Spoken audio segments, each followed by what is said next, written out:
Hey everybody, welcome to webinar number 6. Number 6 already. It's day 49 of quarantine here for us. Today I'm really excited because I'm joined with some of my favorite people in the world, some of my collaborators from City Springs Theater Company. Say hello everybody. Hey, how's it going? Yeah, so you can say hello.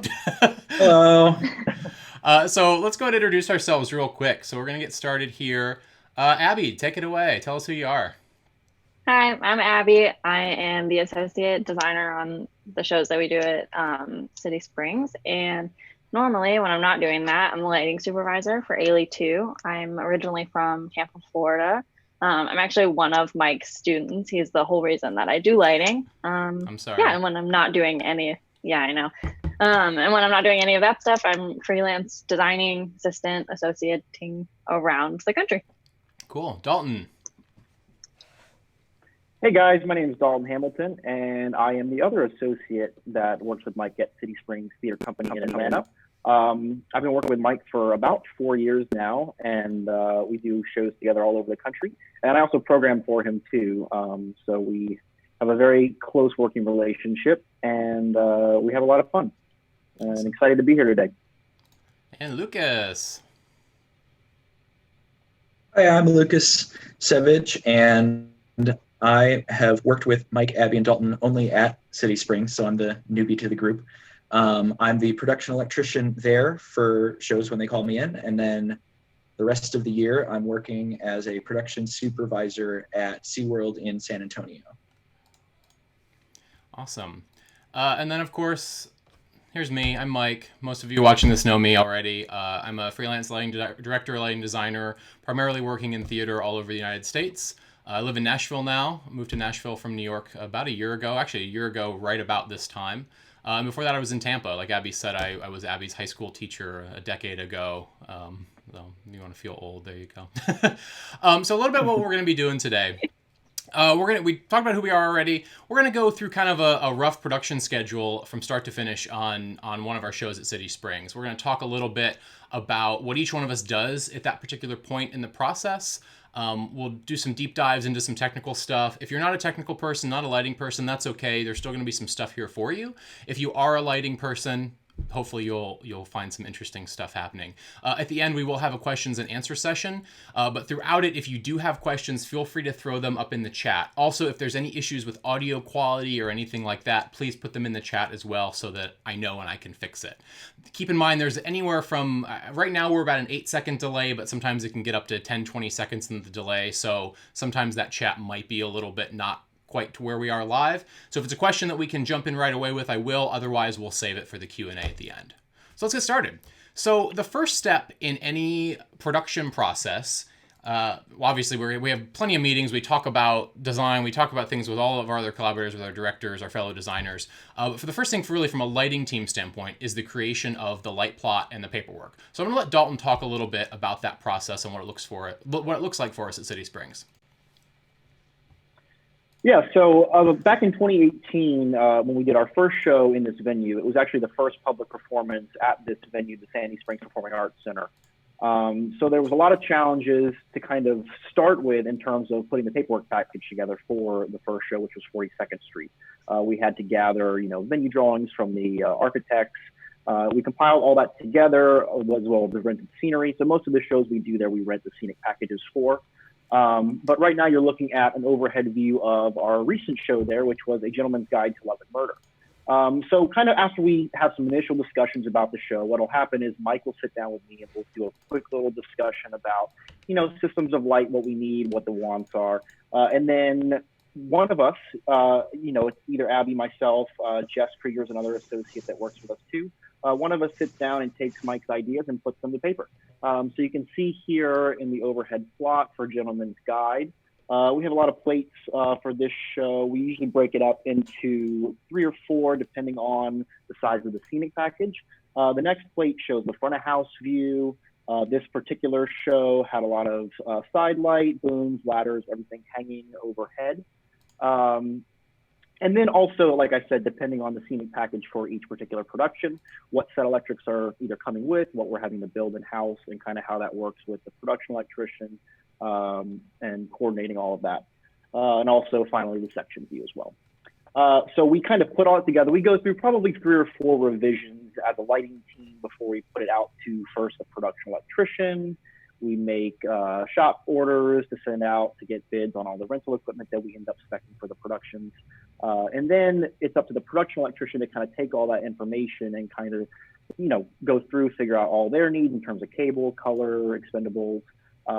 So Lucas, obviously, with this previous show, you can see on the next slide here, we have some examples of our paperwork. So for lighting people out there, we do use LightRight as a preliminary draft. And then Mike has a software that we use called the PMP, which stands for his paperwork management portal. So all of these, pieces of paperwork here were generated with that software. So you can see their channel hookup instrument schedule and some gobo counts. So then at that point, once we put this whole package together, we kind of hand it over to the production electrician once it's finalized. And then it's kind of up to them to kind of put all the pieces in place together with the production manager to kind of make it all happen. Lucas, is there anything you want to chime in about plots or paperwork or anything like that? Anything you've noticed in your travels in your career? No, the stuff that you guys put together is very complete, which I appreciate. And it's also super helpful because you've worked with the venue in particular. You have a really good handle on what the inventory is going to be. So there's not a lot that I have to do to track down and fix inventory issues, which I've run into in the past. Gotcha. Yeah, we try kind of as a team to have as much documentation on our shows as possible, so we make everybody's life easier. I hate it when there's a million questions that get answered that could have been, they get asked during the tech process that could have been answered if the paperwork would have been complete. So I've done whole webinars on this. I'll put a link up to them in the description later on. But complete paperwork is very important. Yeah.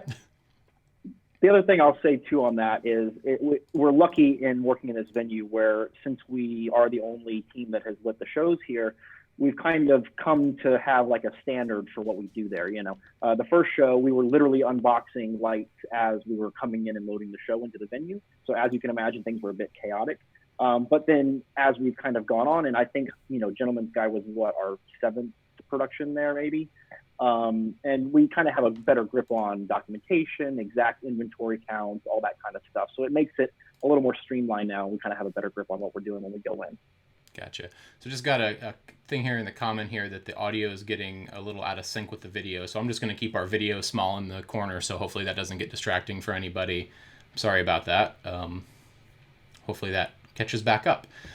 So yeah, kind of like Dalton said, we do have similar systems that we use all the time in this venue. And part of that has been working with the house staff of the venue and determining what can be reused from show to show. So the front of house hang that we have that you're all seeing on your screens right now is evidence of this. This front of house hang doesn't change much from show to show that we do, and it also doesn't change much from the house rep. And what that allows us to do is have a lot more time during load-in to make other things happen on stage, which has been super helpful. So from a design standpoint, there's a little bit of compromise there. Okay, well, we can't necessarily have everything we want here, but it's going to save X amount of hours in the long run, which is going to make it possible to do other things.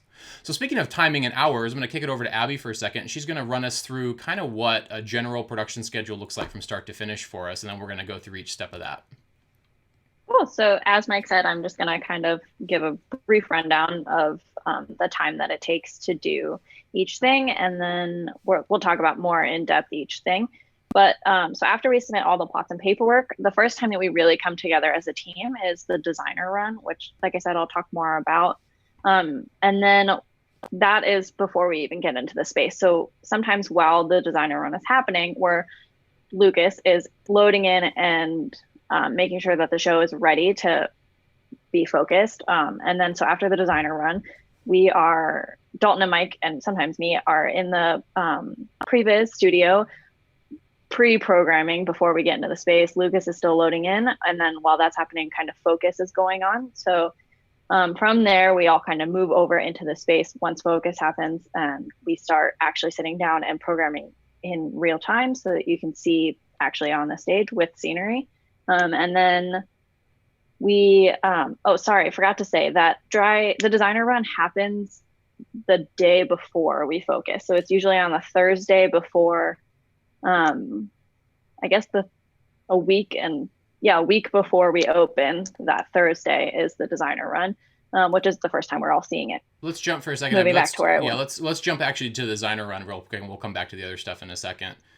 All right, so let's talk about the designer run for a second. What that is. So, do you want to do that, Abby? You want me to do it? Sure. Okay. Sure. So the designer run is actually the first time that any of us are seeing everything for the first time. Like, we are seeing, the company will do a run through of the show in their actual spacing. So if you can see in the picture that we put up, there is a set taped out with spike tape on the floor, and so they'll just do a full run. We record it so that we can use the video later to kind of in previs figure out where people are going to be and when they're talking, that kind of thing.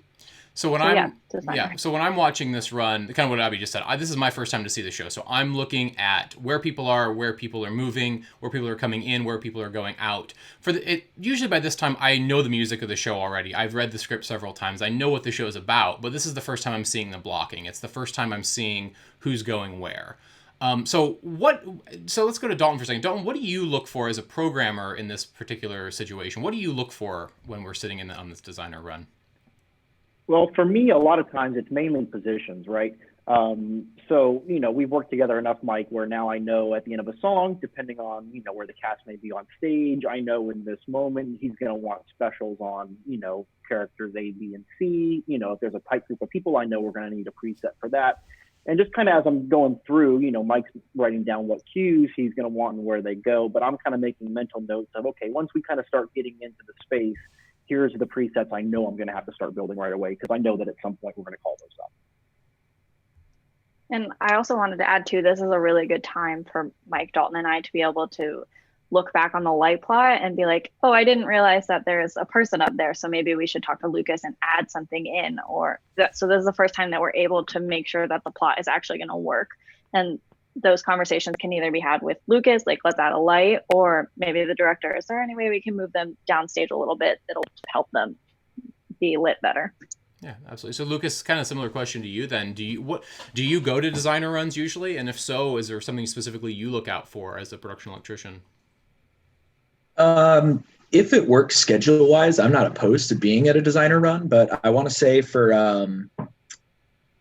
Gentleman's Guide, I think I flew in and didn't even arrive at the theater until like the very end of the designer run. There's not a lot of information in that run that's directly relevant to what I'm doing, especially at that point in the process. Gotcha. But I also am trusting the design team to be looking at things like adding lights and that kind of stuff, so I don't have to think about it. Yeah. Well, yeah, we've definitely run into that there too, where after we see the designer run, Mike and I will say, okay, well, we need to shoot over to the theater really quick and let them know that we need to hang 5 more specials overhead because this one specific moment, oh crap, we didn't think about that, and now we're going to need it, kind of thing. Yeah. Exactly. And even as far as like, not just adding lights, of like, oh, well, they use this wing to track scenery in a ton, and we have booms here and here, like, let's move the boom a little bit. Or Lucas, you have to make sure that there's not cable on the ground so that they can actually track this. And some of that is caught earlier, but sometimes it's not. And it's like, okay, Lucas, before you get like too into it, make sure that cable goes up and over instead of across the ground. Gotcha. It's also a good time to kind of catch things that maybe we missed in the pre-production process, right? So I can think of a specific example from Holiday Inn that we did back in December, where there were supposed to be these little firecracker pops on the front of the stage, right? And we had all kind of just come to the conclusion that we were going to do that with footlights and some birdies we had down on the front of the stage. And after seeing the designer run, Mike and I kind of looked at each other and we're like, okay, we're going to need something more here. So at that point, we immediately spoke to the production manager, and 2 days later, we had some star strobes on the front of the stage. It's a good time to kind of catch those problems before we actually get into the room. Yeah, absolutely. All right, so then, like Abby said, as soon as the design run is done, then we kind of go separate ways. So the design team kind of goes off into our own world, and then Lucas and his team go off into the theater and start working. Dalton and Abby and I start working in our previs room. So previs, for those of you who are not familiar with it, basically it's pre-visualization. It allows us to create a computer model of our scenery, of our theater space, and of our lights to see what the things are actually going to look like in real life. So the picture you're seeing right now is from one of the very first times we used this at City Springs. This was on a production of South Pacific. And if you kind of notice on the screen up there, the detail isn't super great. It's just kind of for those of you who saw the show, you know, there was the house mansion interior there, but you see there's like no detail on that at all. You see there's some portals and stuff like that. Compared to Holiday Inn, which is one of the recent shows we did previs on, where the whole set was completely modeled out. So over the time of working with this company and working with this software, we've gotten better at our process with this. So one of the challenges from a design standpoint is things look different on a computer screen, on a 3D modeled computer screen, than they're going to in real life. Scenery aside, the scenery can probably look the same if we wanted to, if we got that level of detail, but lighting and color rendering is very different. So what that means for us is we have a set of color palettes, we have a set of colors that we use in the theater that we know look a certain way. It's like, this is this amber, we know looks that way. And when we're recording that in the previs room, it might show up as a totally different color. It might show up green on the TV screen. So it's kind of like this mental thing we have to do to adapt to what we're seeing on the screen to know like what it's going to look like in real life. So Dalton, can you talk a little bit about like what else we're doing in that previs room and what we're using it for? Absolutely. I think that the biggest thing that we've come to learn now doing this for a couple of shows in this space is, as good and as, you know, well equipped as we can be with the previs software, at the end of the day, it's still just a building block for us, right? We're never going to leave the previs room with a fully queued show looking exactly the way that it's going to be. It's always going to end up worlds different once we get into tech. Mainly because, like Mike was saying, the graphics they don't render what we see in real life. But yeah, for Holiday Inn, we hired someone to actually model the set, which was a great help because you start to see more detail. And with that show, actually, because we had so much flying scenery and pieces tracking on and off, we actually went through before we started the previs, and we wrote a whole separate cue list automating all those scene changes. So as we were going through in the room, we were able to say, okay, in list 3, we need to be in Q7 to be in the correct scene for this, which was really helpful. But again, that's a lot of prep and a lot of time ahead of, you know, before we even get there to make sure that all that stuff is in place for us. But in terms of lighting and making sure that it's beneficial to us as opposed to being a hindrance, the biggest thing for me is I'll take the first hour when we get into the room and I'll go through and I'll put all my focus palettes in, you know, beam palettes, all that kind of stuff. Those building blocks that when we get into the theater, we want to be able to quickly call up. We'll do all that in the previs room to get a start, right? And then once we get into the theater, I then have to go back and make some small updates, but it's still at least saving me a lot of time once we actually get there. So here you can see Mike showing a video of, you know, us starting to do some focus palettes when we were in the previs room. And then, you know, it still takes a little while once we get to the space. But again, like I said, saves us a ton of time in the long run, especially when we're on such a short tech schedule like we are there. And one of the things we started doing too, and actually in both of these photos, you can see it, in addition to our TV showing the front of house view or what the audience is going to see, we also have a top-down view. And so, Dalton, does that help you when you're doing this, so you can actually have almost like a point of view of the fixture kind of look? Yeah, absolutely. It was definitely trippy because as a programmer, you're not used to seeing things from the actual lights perspective. But once you kind of learn like how that reacts, you know, when you're tilting a light, you're used to seeing it from the front. So when you're actually looking at it from the light perspective, it's kind of trippy at first glance. But we've come to really enjoy that, and it's helpful, especially not when writing cues, obviously, but you know, trying to set real specific focus points. It is. I'm excited for when augmented becomes a thing soon, when it's out of beta, because this whole idea of like fixture point of view and stuff like that is going to be built right into the console. I've been playing around with it the last couple weeks, and I'm very excited to do a show again one day, as we all are. Cool. So while Dalton and I are working in that previs room, usually Abby's at the table next to us working on her Followspot stuff. So Abby, you want to talk a little bit about kind of how you work with the Followspot queuing and et cetera, et cetera? Yeah, absolutely. So the first time that, like the night before was the time that we saw the designer run, and that was the first time I saw it too. So I usually the next morning, like kind of think about it that night, and Mike and I have a separate conversation about things that he knows that he needs to happen, and then he kind of just lets me go. And then so the next morning while they're queuing, I am going through with the video and looking for when people are coming on stage and when they need to be lit, and when I know Mike is actually going to have enough light that I don't need to light them. And so I go through and I mark everything in my book, where all the cues are, what intensity I want them at, every piece of information that you could need that for a follow spot, mark it in my script.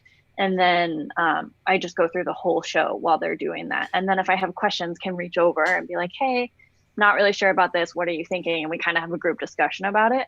or sometimes I can kind of follow along with them and realize that what they're doing is they lit that whole scene with a dark or with a blue color, and the color that I picked for the follow spot isn't going to look good. So that's kind of time where I can tweak some of it following along with them.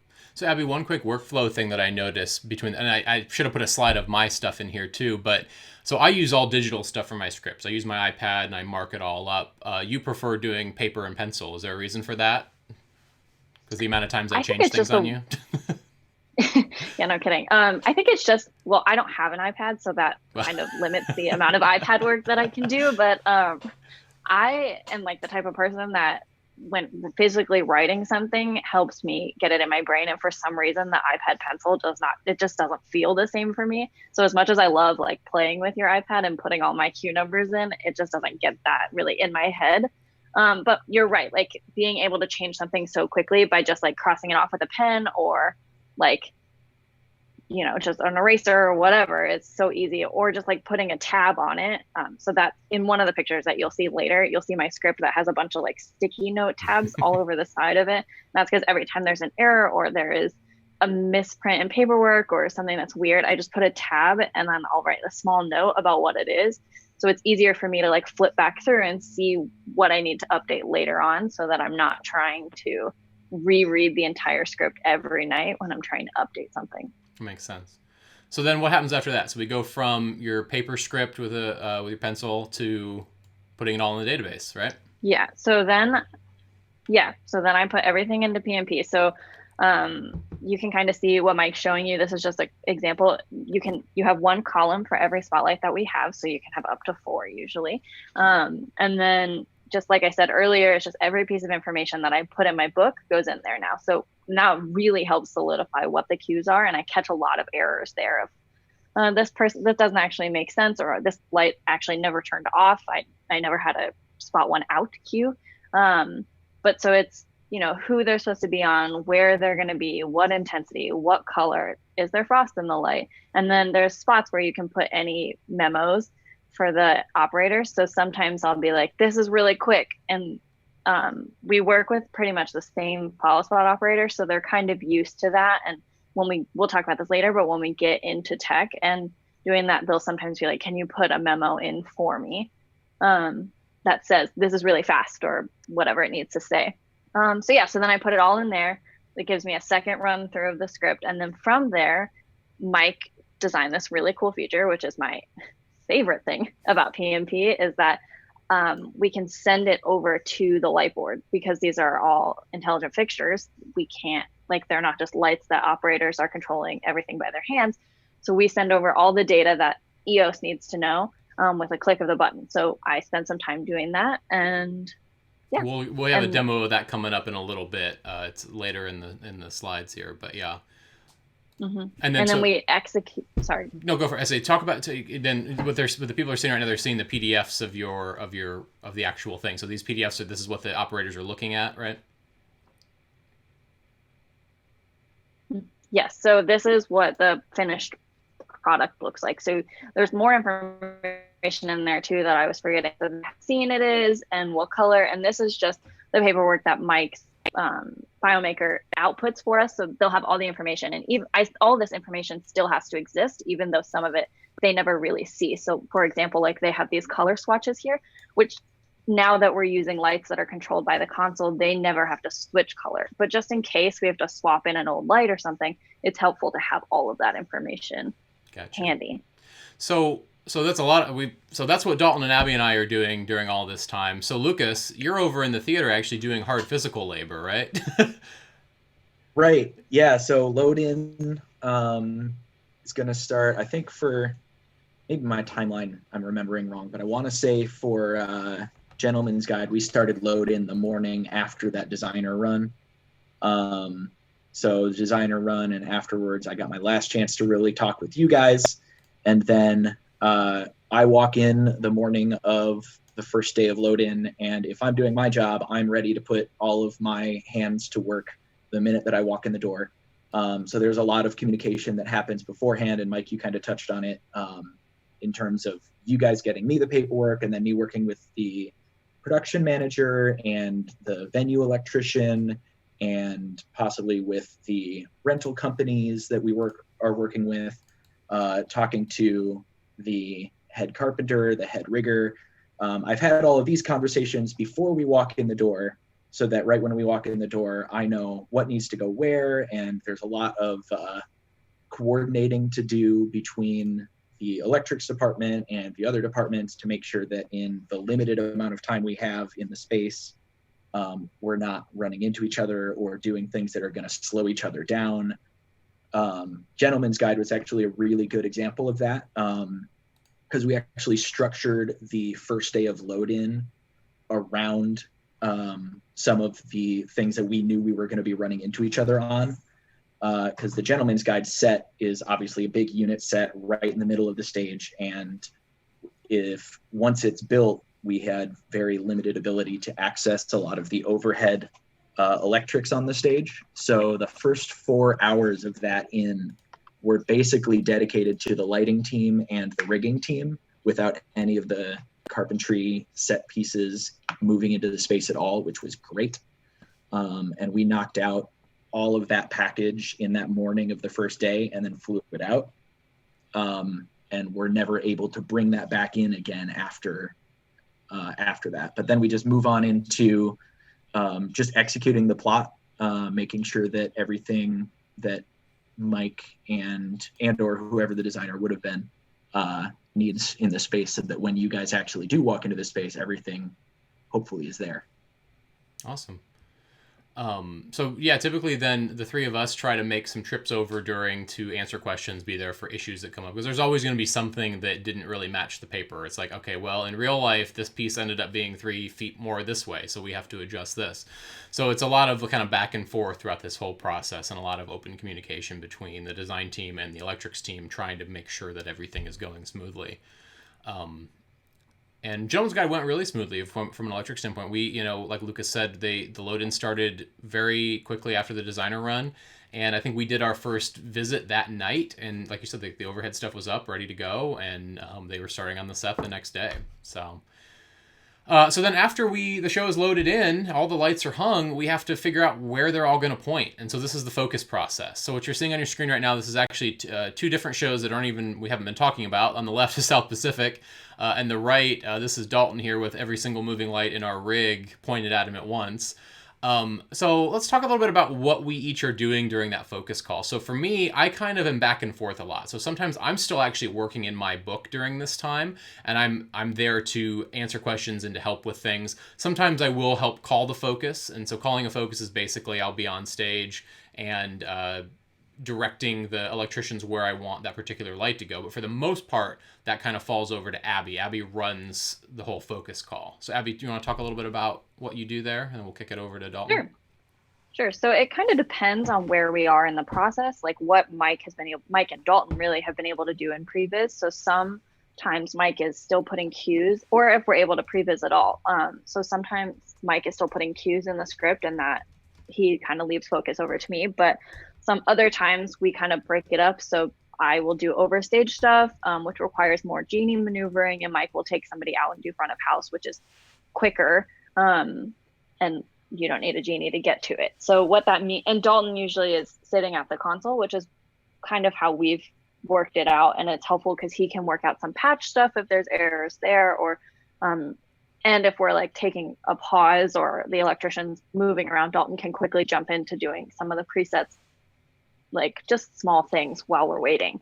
And so like Mike said, I'm usually just on the ground talking to the electrician in the air, pointing lights where they need to be pointed. So this is actually a question that just came in from Brandon. It's kind of for Lucas and for Abby. How do you manage to focus How do you manage to focus lights when a unit set or something gets in the way? So like Lucas just talked about how you couldn't get to some of the electrics anymore. So how did you manage that, both from a design standpoint, Abby, and then from a physical standpoint, Lucas? Go ahead, Lucas. So that kind of gets to what I'm doing during focus in general, which is spinning a lot of plates usually.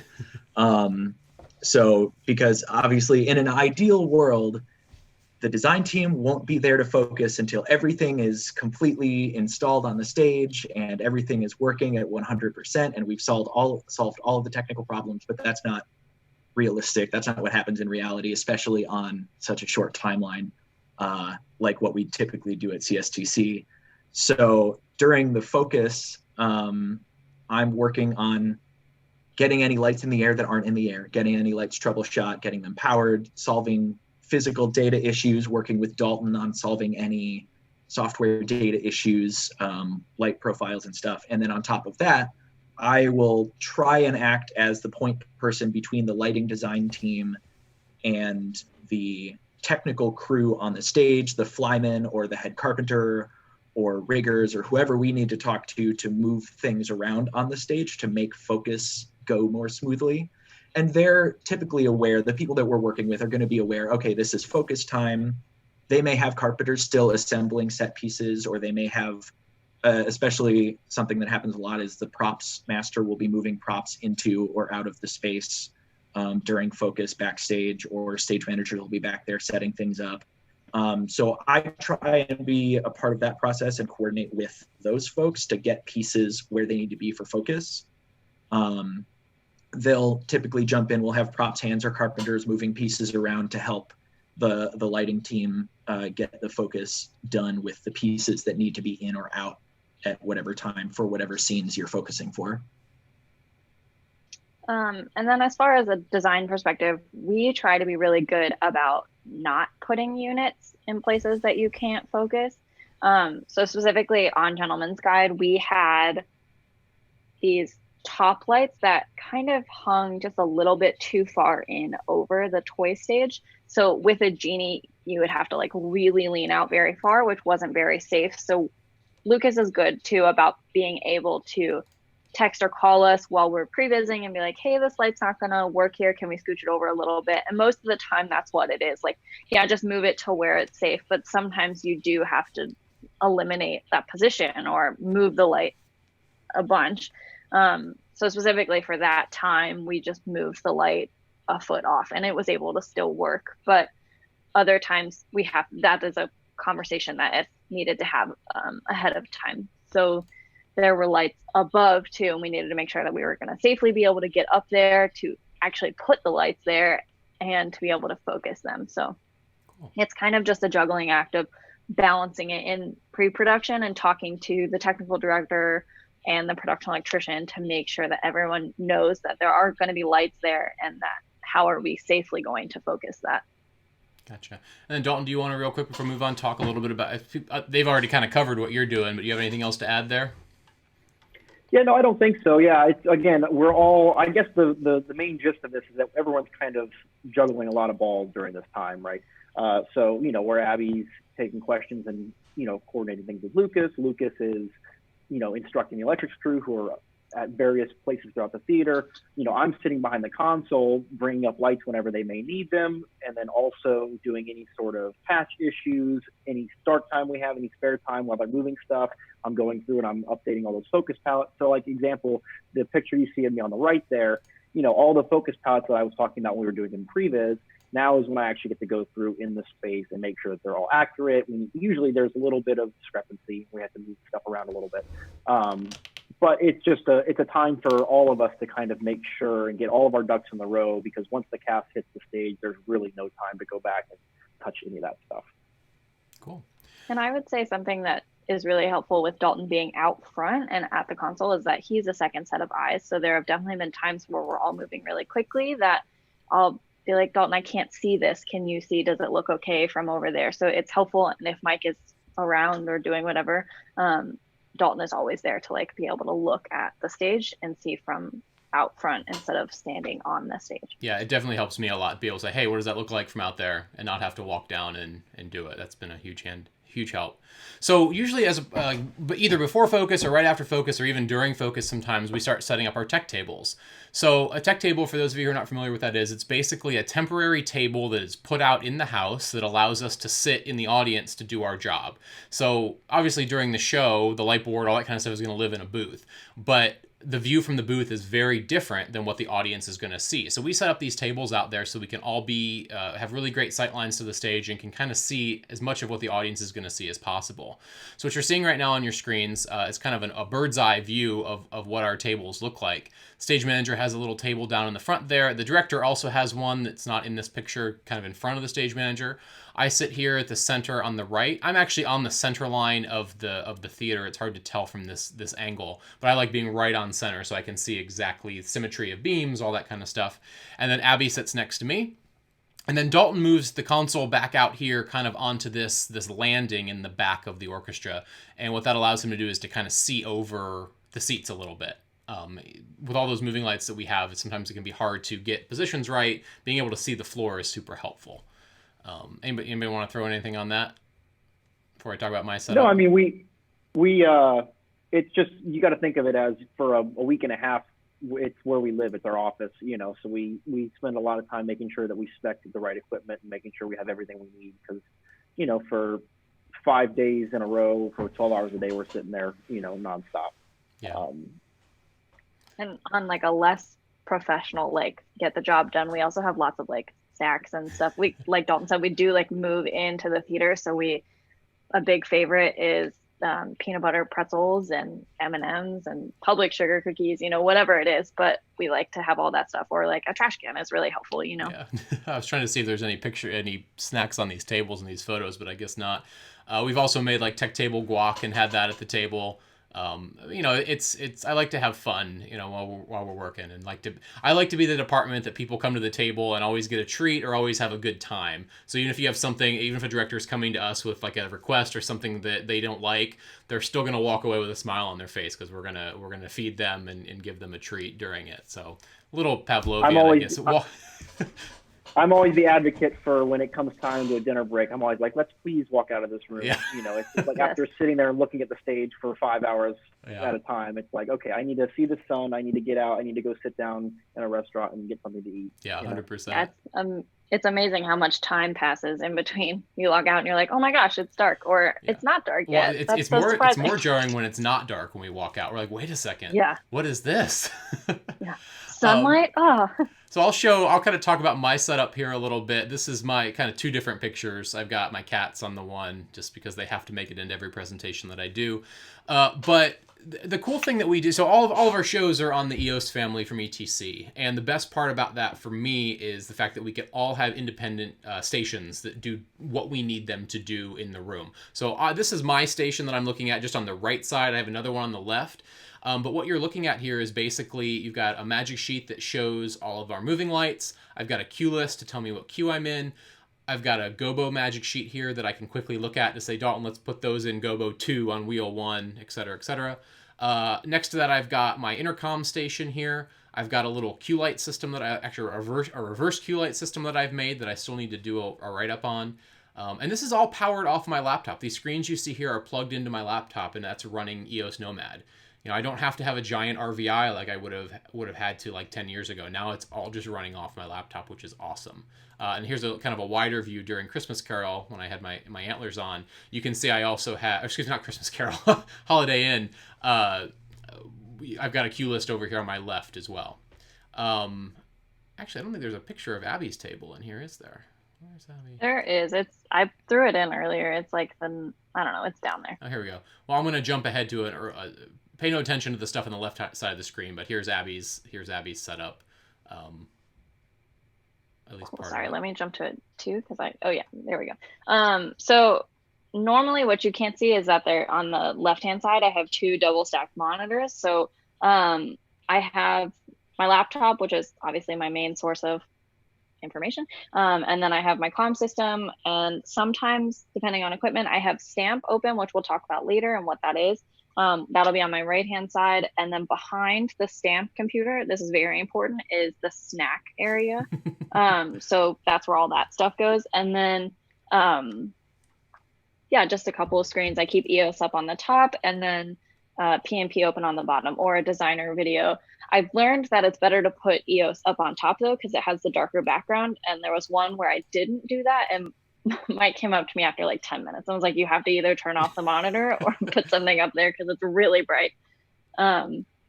So yeah, that's my kind of setup. Gotcha. Yeah, here's a Oh, quick... and there's, sorry, No, go for it. behind that there's a printer, which is very helpful too. The most important part is the printer. Yeah. Yes. And the cool part about this whole system is everything, we're all networked together again. So like that printer is shared on the lighting network. So anybody who's on the lighting network can print whatever they need to print. If Lucas needs to print a couple pieces of paperwork for an electrician, he can do that. Which is good. So what you're seeing right now, this video, this is from this is still load-in happening of Holiday Inn, but you can kind of see some of my station here a little bit, my antlers there. And then Dalton, do you want to talk about your station a little bit? You've Sure, got the cool absolutely. stuff. Yeah, so as Mike was saying, I usually like to be up a little higher. Sometimes I'll program from the balcony rail, just depending on kind of what the scenery is. So this first image here, this is from Holiday Inn back in December. Sometimes I'll be up on a rise or two, just so it's really important for me to be able to see the floor with beams. So as we're lining things up, I'm able to kind of see what's happening, sharpness of gobos, all that kind of stuff. So yeah, we program everything on a geo at this venue. And then as you can see, all my moving light magic sheets that I create based on the plot for every show that we do. On the lower screen in this photo here, you can see our conventional magic sheet, which really unfortunately isn't conventional, considered that, everything in this rig is LED now. But, just it's all about ease of access and being able to see everything in a quick glance. I also bring with me, I have all my tools. I have an X key. I have another client that I have with different captures running on it sometimes, depending on what we want to kind of see, if we're trying to match something. If we have any sort of patch issues, I can go in, we can change modes, all that kind of stuff, running concert. Dalton, one thing I noticed about this, and this kind of goes, Nathan had a question in the chat about, or excuse me, Ian had a question in the chat about how we decide how we're laying stuff out. I noticed like you have a similar layout in pretty much each one of these production shots that we're looking at and how your console is. Yeah, so I mean, it obviously it changes a little bit depending on the show, but at the end of the day, we're using essentially the same types of lights in every production we do here, and it's all about making sure that we can work quickly and efficiently. So if I can streamline and make sure that every show I'm doing is a similar layout, it helps a lot, and that's the thing too, where sometimes we'll have 3 shows going at the same time, where one week we'll be programming in Atlanta, working on this show, and then we'll fly somewhere else and go right into tech for another show. If we can kind of make sure that all of that stuff is consistent through all those processes, it makes it easier for our brains, So yeah, obviously I always use the touch screens on the Geo for direct selects and stuff that I want to be able to quickly access with my fingers.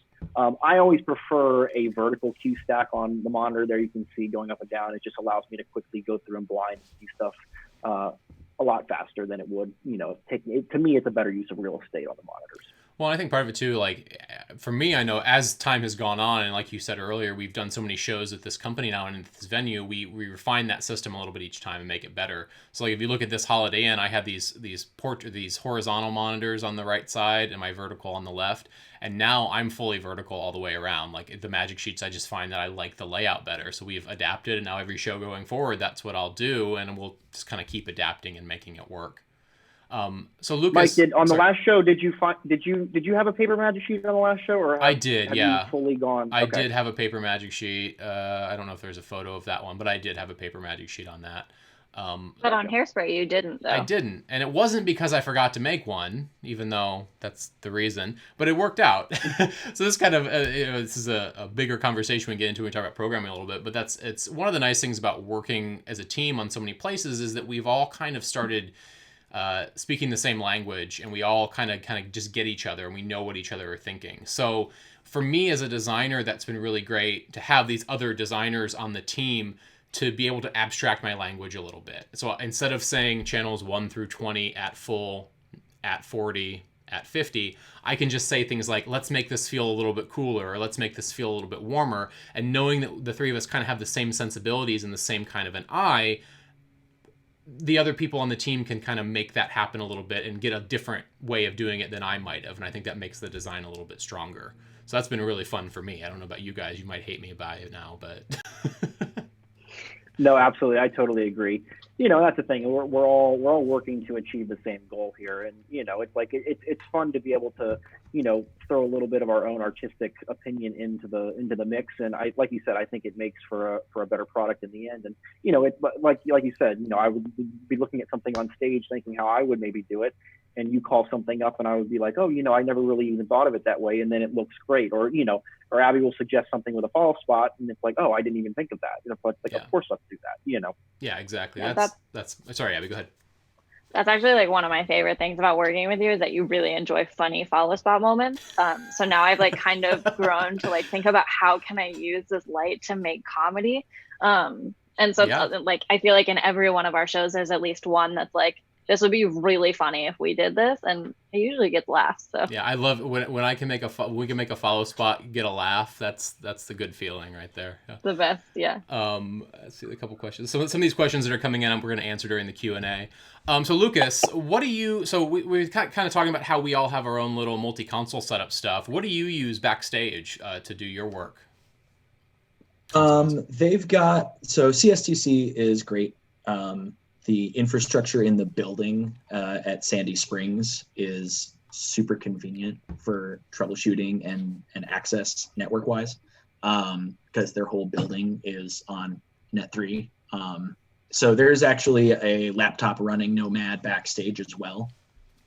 So at any point during programming time or any time where I need to get my fingers into, this circuit I'm troubleshooting, or I need to park this out so that I can fix a cable or anything like that.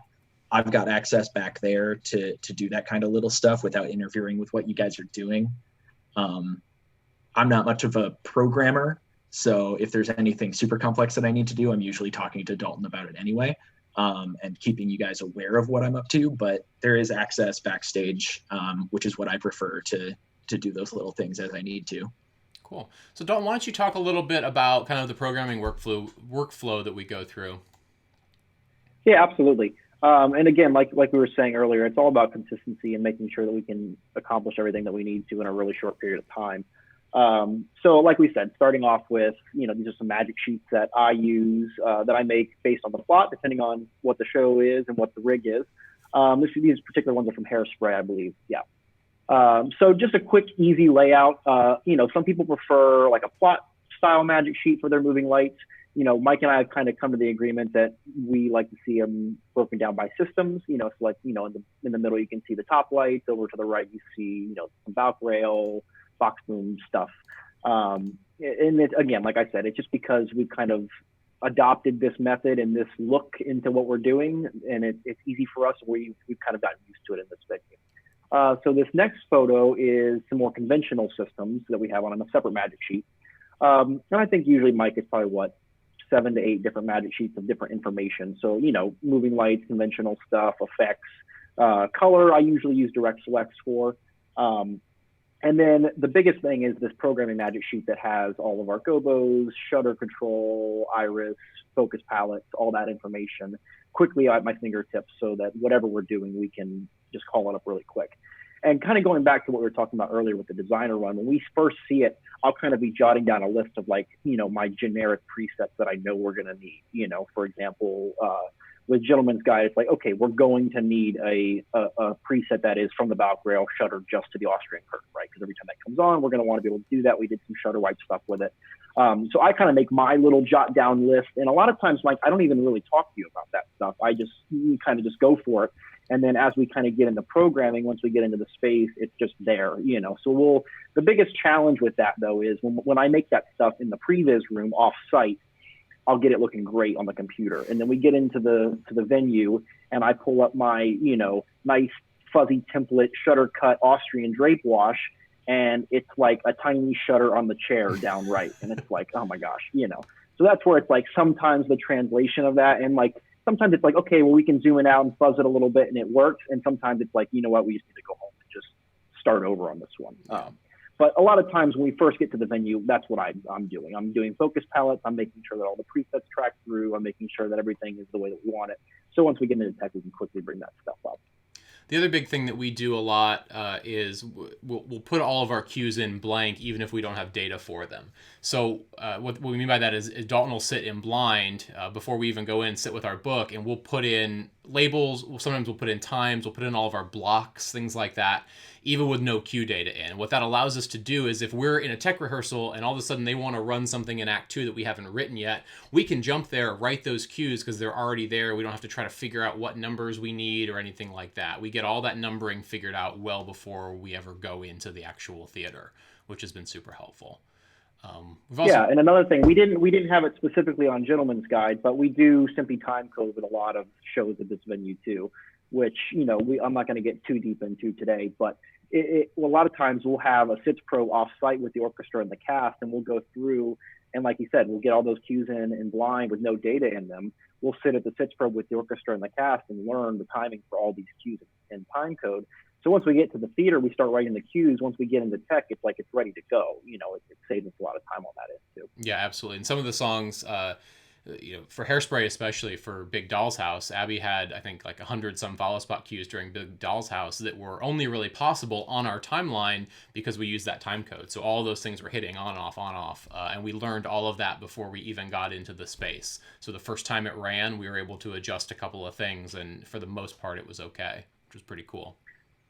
I'll speak to a programming challenge that we face in this building a lot, which kind of segues into the next topic too, which is now that we're programming all of our follow spots in the console, it's kind of a question now, do we have to rethink that the way we cue the show and how we number things, because there are, like you said, so many cues, right, for all the follow spots. Each time a light turns on, turns off, changes color, whatever, that's another cue that the console's having to execute.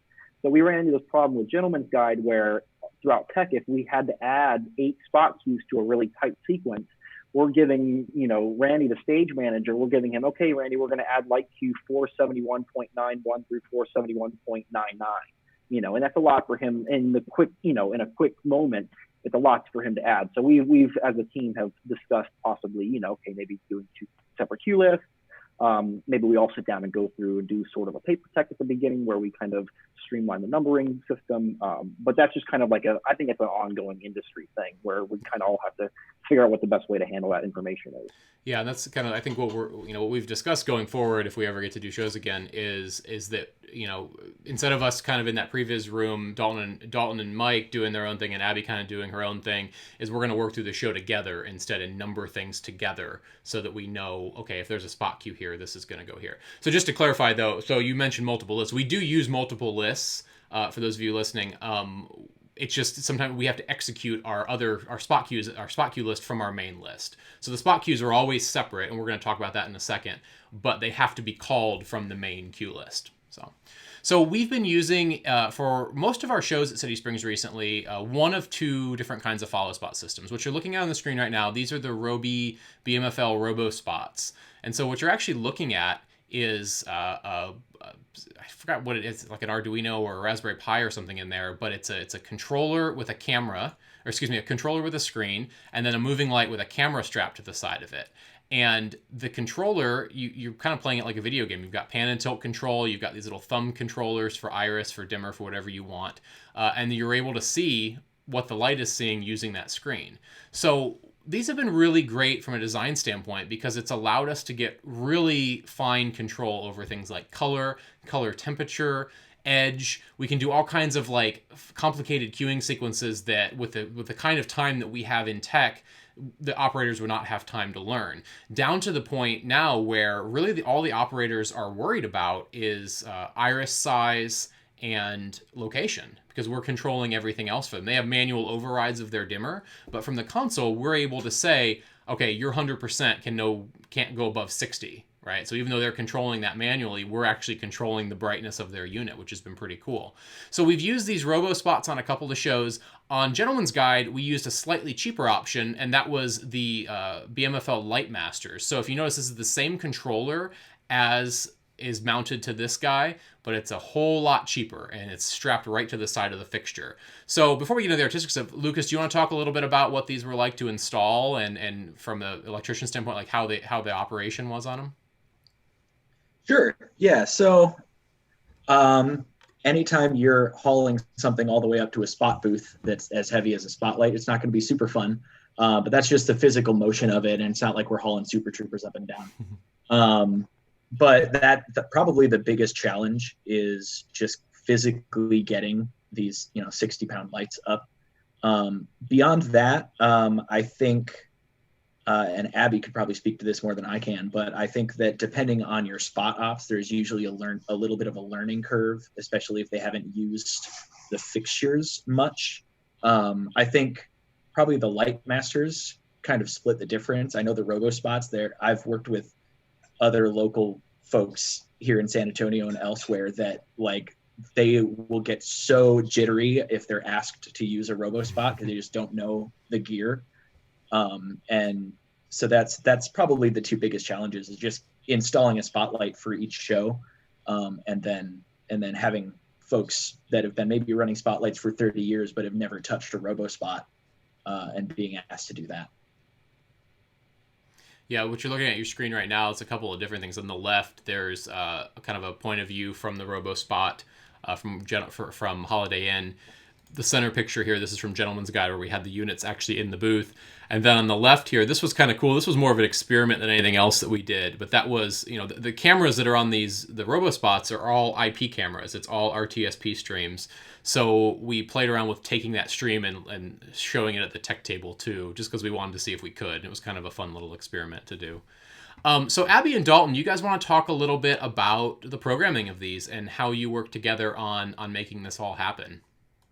Sure. Yeah. I did want to make a comment about operators. I have found that a lot of operators, and this is like part of my job, is balancing like what they're saying. And a lot of people will give me like gruff for it during tech. They'll be like, if there's something goes wrong, they'll be like, I hate these spots. But I have found that they actually enjoy the ones where you're touching the light more, because you have a better like grip on where the light is actually coming from. But the ones with the handles, they're having issues because there is a slight delay in the camera, which it's not even enough to like super realize when you're just like testing it. But then when there's that quick pickup and you're just like half a foot off, they get so frustrated, which makes total sense. But I find that the operators prefer the ones with the actual light.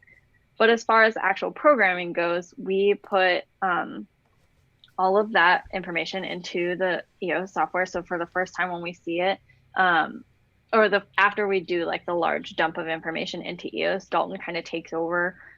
Oh, sorry, this is confusing. We program it in a second list, and because of PMP, each queue that we have, so each time that a follow spot turns on or off, we have a part. So part 1 is always spot 1, and then part 2 is always spot 2. And then that Dalton kind of goes through the list after I dump all the information in and cleans up any dark moves that we have. And sometimes he can catch stuff that like, this light doesn't turn off, or this is doing something weird. Can you look at this? And we're able to make any changes there that kind of need to happen. And then as far as tech goes, I have this little, you can see on the screen, I have this magic sheet that Dalton made for me. So it's easier for me to just kind of click around instead of trying to enter in information from my laptop. But Dalton also has this keyboard that he made that is the same layout as an Ion. So that kind of helps because it feels like I'm at a console typing instead of just on my laptop trying to enter in all that information. And then so I can quickly make changes during tech into the list. Cool. And then Dalton is kind of always like, not always, but like following back behind through to make sure that it's staying clean. Mostly because he's better at it than I am, and it's harder for me to keep up with doing that and updating the paperwork and updating script and making sure that the operators know what's going on. Gotcha. So Dalton, can you talk a little bit, I'll talk about how the integration with the FileMaker thing works, but can you talk about what's going on behind the scenes programming wise here with presets and palettes and stuff like that and what they're looking at on the screen? Yeah, absolutely. So like looking at this here, what Abby and I do when we get the spots up and working for the first time in the venue is we go through and we set, for most of the shows, what we've been doing is we've been setting 2 beam palettes, one for frost and one for sharp, right? And then Abby's been setting her color palettes that she wants to use. We've been setting different intensity palettes. That more ties into the FileMaker in terms of how that's been executing information. And then the other thing we've been doing is we've been putting characters into focus palettes and then applying those depending on who the spot should be on. And what that allows us to do is we've given the spot operators a magic sheet on a screen in the booth where each spot has a view of their spot showing them focus, color, and beam. And in the focus column, it'll tell them what character they're supposed to be on. In the color column, it tells them what color they're supposed to be in, which again is kind of irrelevant to them at that point. But then also the beam tells them whether they're soft or sharp. And it's just a really great, easy way to see live data, which, you know, previous to using this kind of equipment just wasn't possible. And it makes it a lot easier for them to follow along in live, you know, in real time, because they're not having to keep up with flipping through a piece of paper. You know, it's changing as the cues go along. I think the cool part for me with the color palettes and stuff, and this happened on Gentleman's Guide, because our lead had pretty much the same spot on him the entire show. And we found that just because of his complexion, the color that might look one way on one person looked completely different on him. So we were able to go in and just tweak his light in just the cues we needed it by that little, maybe that extra little bit of cyan, or excuse me, a little less cyan, or a little more magenta to make him match somebody else. So if you looked up at the beams in the air, it was two different colors, but if you looked on stage, it like they blended really well. Stuff that, like, you know, doing with a conventional follow spot with a kind of, again, with the timetable we have, would be like, let's try this gel, let's try this gel, let's try that gel. So being able to just say, Abby, can you take some magenta out of that and have it done is awesome. So I can talk a little bit about the Filemaker integration. So for those of you who've been following my stuff for a while, you know I've made a Filemaker solution that does all of our paperwork. We've talked about it a little bit here. There's a live stream I did where I kind of walked through all the features of that. One of the features I didn't talk about during that stream was this, because it's very new. So once we started doing this stuff with the RoboSpots, we realized that we have now two places where data entry is happening, and it was causing Abby double the amount of work, because she'd have to make follow spot cue sheets and then go sit with Dalton and program an entire cue list and then go back and forth and back and forth. So what I realized is that, you know, all this information exists already. Why not figure out a way to send that from our database over to EOS? And so this is where that matching of color palettes and stuff like that comes into play. So basically anywhere in PMP where Abby has put RO2, in the background, it has linked that to color palette 1001. Same thing with characters and intensities. So all she has to do is click a button. She looks at that, clicks this button, and it sends it over the network as UDP strings over to the console and puts all that information in. So she goes cue by cue and dumps all that information. It saves a ton of programming time. It's been really great, and we're going to keep expanding it and seeing where it goes from here, but it's saved so much time already on the couple of shows that we've done. I think the other really cool integration thing, because again, we talked about how we have a secondary cue list for our spots, then a main cue list. That main cue list has to execute all of our other spots. So all of that information happens automatically as well. So we can click a single button, and PMP will send all of those executes over to our EOS. So we don't have to sit there and do that, which is really great. One of the things we've been talking about doing, and this was actually after I watched Justin Townsend's live stream the other day, is instead of doing what we've been doing with a single list with multiple parts, instead splitting out each follow spot getting its own cue list. So I think we're going to explore the benefits of that potentially from a data organization standpoint, because it does get a little confusing when you're looking at all of this in one list. So that would just basically be like you'd have a PSD here for spot 1 and a PSD for spot 2. So we'll see how that goes. Yeah, and something I wanted to add to, and Dalton can kind of speak on this, that Dalton and I kind of decided that once we did the initial dump of information from PMP, it was up to us to kind of keep it updated without going back to the software, just so that we could kind of manage the data there. And then it's helpful to me so that I can reference that and PMP and see where the differences are, because most of the time I make a change that's really quick. And so then I can go through the show file and look and see if like what's different than the actual paperwork. And that's how I find some of my changes. If I don't have time to like stick a tab or do whatever to mark that down. So here's an interesting question. This kind of came up during that live stream I watched, and that is, are we getting to a place where we don't need that PDF of paperwork anymore? You know, if we give the follow spots a puck up there and they can see their cue list and all of their data is in labels, what's the point of giving that paper cue sheet anymore? Any thoughts there? Yeah, personally, like I have a lot of thoughts.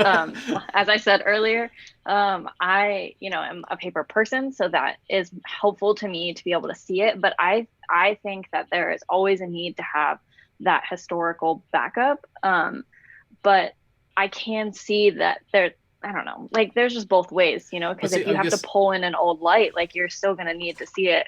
But I guess you could look at the cues could still be firing on a puck, right, and you could still see the information. There's pros and cons to both. I do an outdoor ice show every year, and we have 2 robo spots. Well, they're BMFLs with the Lightmaster rig on them, and they live outside for a month and a half. And sometimes what'll happen is it'll rain outside, the stage is covered, and they'll still run the show in a light drizzle, but obviously they can't run the follow spots. So what'll happen is in the back, in the booth, which is not as good of a follow spot angle, we'll have 2 conventional follow spots back there with the colors loaded, with a cue sheet sitting there. And at a moment's notice, sometimes 10 minutes before a show one night, the ops will have to run back to the booth and, you know, break out and run the Super Trooper. You know, it's like, it's just, there are sometimes those instances where that still has to happen. And I think just from a, like Abby said, from a backup standpoint, it's nice to be able to have the option to default to that should you need to, you know.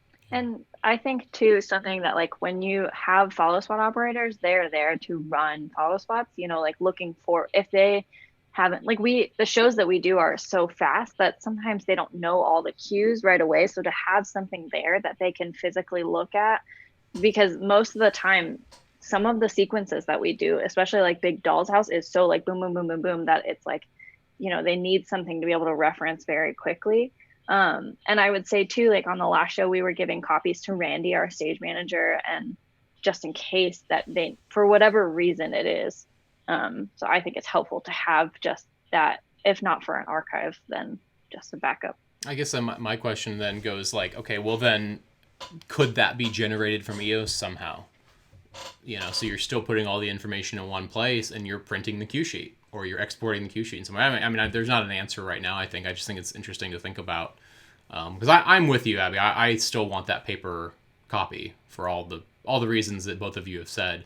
I just like also look in the future. I'm like, maybe in the future it will all be digital and we don't have to, you know. Yeah, and I mean, part of my workflow right now too, and the spots that we've worked with are the same 4 people, so they know also that because I continue to call for the first like couple of days of tech, I do miss stuff, so they will write down their changes or things that they want, and so every night they come and hand me their sheets back. They don't even have to say anything to me. Yeah. They can just hand me their sheets and then they leave, and I just put in whatever information they need from the sheets that they've given back to me. Or they throw their sheets at you sometimes, right?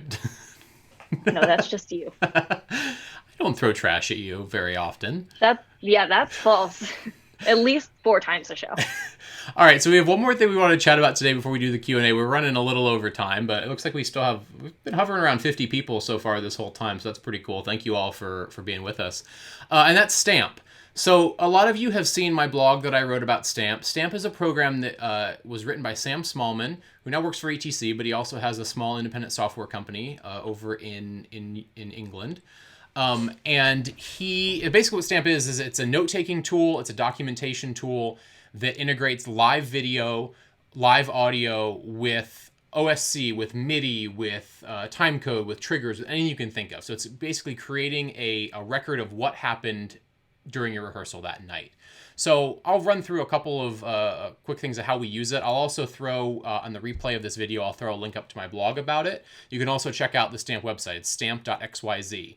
So this is our setup. We have a Mac Pro that lives at the tech table. Connected to that Mac Pro, we have a little Blackmagic video device that takes some kind of video source in. So for some shows that we do, that is a GoPro sitting on the table. Other shows that we do, we're taking a feed from a house camera. Sometimes we even use an iPad. Anything we can get video in, we'll get video in. And then I have a 2-channel audio device that takes in, on the left side, takes in audio from the sound department. So we get a program feed from Emily and Keith, our sound designer, our sound team. And then on the right side, we get a little custom interface that I made that pulls the audio out of our comm system. So what that allows us to do is when we're going through a dress rehearsal or a tech rehearsal, it's recording the audio from the show, and it's also recording all of our notes in real time. So I have a little Stream Deck profile that I've made up where I can push these little buttons. Like if there's something like, okay, this timing needs to change, I'll hit the timing button and then we'll speak the note instead of writing it down. And then when we go through the next day, we can jump around through all of our timing notes and we can hear in our ears what that note was. And the other cool part about it is that we split our Stamp video feed Oh, gotcha. Another note just came in that our audio is way behind our video, so I'm just going to get rid of our video completely so you just hear our voices. So anyway, so we split that feed so that all three of us are seeing the exact same thing at the same time. So there's an HDMI splitter that Dalton has stamped up here. You can see it down on Abby's screen there, and I have it as well. So hopefully, I mean, that makes sense from a design standpoint, like why that's super helpful for me. I can see what the note was, and I can hear that note from the night before. Dalton, how do you use it when we're going through rehearsals? Well, the next day, it's really nice to be able to, like you said, when we go and we sit and we're ready to do notes from the night before, it's really great because as you're jumping through your notes, you're not having to repeat it because I'm listening to it in real time. And then it's also great with the video because we can see, okay, this light was 2 feet off where the person was standing. And now if the person's not there anymore during this note session the next morning, we're still able to see, okay, here's where the light was. We bring it up and we're able to kind of judge off of that. Having that video linked up to our notes is just incredibly helpful. Yeah, and Abby, you use it sometimes for your files, especially around the last show you did something special with it, right? Yeah, this was the first time that I've used it really, is that I will bring the follow spot operators down and then just rewind them the clip so that they can see what the error was. Because there's sometimes there's just not enough words to describe who you're talking about. And for example, at the beginning of Act 2 in Gentleman's Guide, they were all dressed in head to toe black with black sunglasses, black hats, and black veils, but they were all talking and singing and moving around. So it was so different. I was the second person wearing black, and there's 8 people on stage. So it was helpful for them to be able to come down and actually look, and I'd be like, this person right here, and then they got it. That's cool. So I'm going to show a quick video here. Hopefully the audio works. It's just 30 seconds, but this is from a production of Hairspray. Obviously you see the video quality itself isn't great on this, but what we really care about is the audio. So what you're going to hear here is on one side of your speakers, hopefully you'll hear the show happening, and then the other part you'll hear me and Dalton doing some cueing notes. Need more front light in Q463.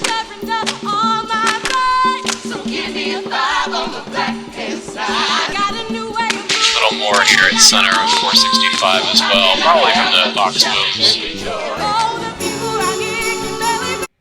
So that's pretty cool, right? To be able to do that in real time. And then if Dalton can't get to something in the moment, he'll just say, I didn't get that. And then the next day when we're watching through it, we know to go back and fix it again. So that's been super, super helpful.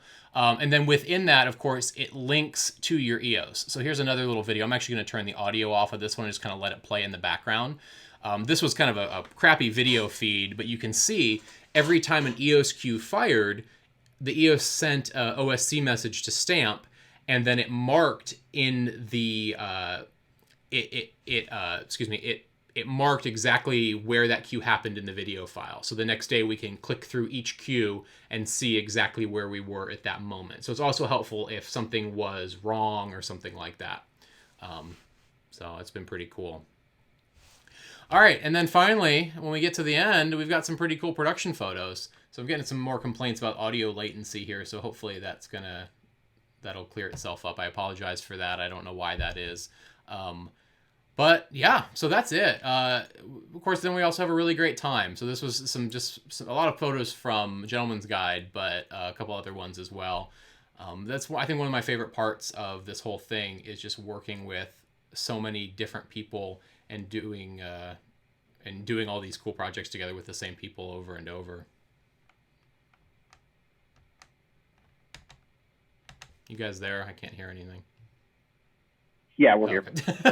As I say, it's been fun. So cool. So let's open it up for some questions. I'm just going to leave a title slide up. I won't try to put our video back on the screen because it seems like that's causing some confusion. So let's say it's 17 after now. Let's take 5 minutes worth of questions. But please also reach out to us on social media if you have further things you want to reach out or want to talk about. We're happy to answer your questions about anything you have. So throw those questions in the chat and we will get to them here.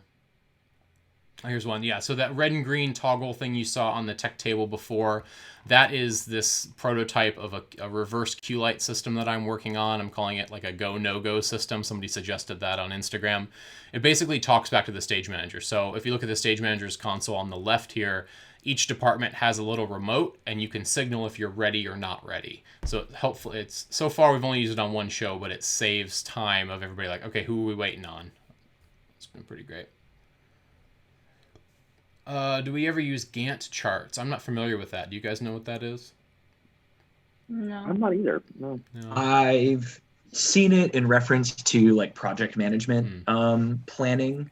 I think in my experience in most theatrical productions, a Gantt chart is overkill because most of the people that you're working with already have a pretty good idea coming in of what their flow is going to be. So I have never tried to use a Gantt chart within entertainment, but I think it would be a little bit excessive for most of what I've been involved with. Gotcha. Yeah. So I mean, from a team standpoint, like design wise, like we've tried a couple of different things. We used Slack for a little while, which was somewhat successful. We've tried Asana for project management, but I feel like we always just kind of end up back just in our iMessages and our emails. Yeah, I'm fan Gmail for sure. So I have a complicated, or not complex, but a nice little series of filters that I use on my email to organize things by show now. And that's been super helpful. I like Slack. It's just hard it's one more thing for everybody to maintain, especially because all of us we're working on a lot of projects together, but we're also working on our own projects with different teams and stuff like that. And so everybody's going to have a slightly different way of working. If you were only working in one place and doing one thing, then it would make sense to maybe have a centralized thing, but do we prefer MIDI timecode or SMPTE timecode? Dalton, you can answer that one. SMPTE all the way for me. Yeah, me too. Yeah. Another question here. What are examples of some of the things that we own, and what are things we bring to the venue as far as like tech table stuff? So for me, I own a lot of networking gear. I own a lot of control stuff. But most of the stuff I bring is just like network. I bring a couple network switches as backups just in case, and I bring my like little portable monitors. Other than that, the company has it. Like, what do you guys have in your kits that you bring? I mean, sorry, go ahead, Abby. No, you go. More stuff.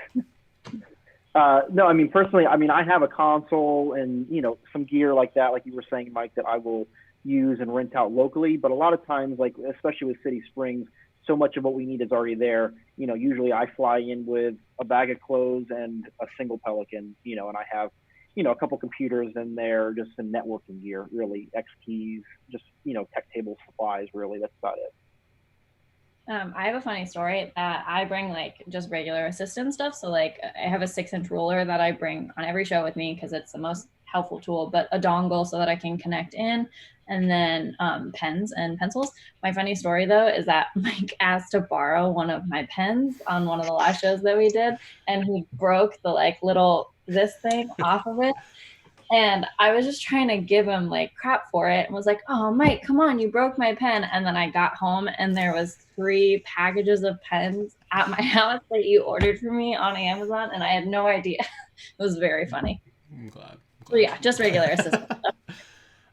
Yeah, and then I also like all my stamp stuff. So like I have my computer for that and that kind of stuff. I'm working actually, one of my quarantine projects is to make a little rack mount thing that I can travel with for that. Lucas, what about you? What do you travel with from show to show? I actually have a pretty small kit for a production electrician, I think. Part of that is just because the venues that, like CSDC, Sandy Springs is a pretty up-to-date theater, so there's not a lot that can go wrong that does go wrong, I should say, with the facility there. But I mean, I've got all of my little fix-it tools, my soldering iron and meter and gloves and safety gear and all of that stuff comes with me. But it's a pretty basic, I feel like it's a pretty basic hand tool kit. I carry crimps and spades and that kind of stuff. But yeah, there's not a lot that I can't do with a soldering iron and some crimps and some wire for what is needed by the time I'm in the venue. Yeah. Oh, cool. Something that we all forgot to say was our headset. We all bring our own headset, and that is like the most important thing that I bring, in my opinion. I have one of those feather, what are they called? Featherweight or whatever, the really small one. And I've the PH88, yeah. Yeah. And then I've learned that something I like for musicals. You need something bigger, so I bring the Sennheiser one that's double muff, and it's really like saves the day because I get migraines from wearing them. Yeah.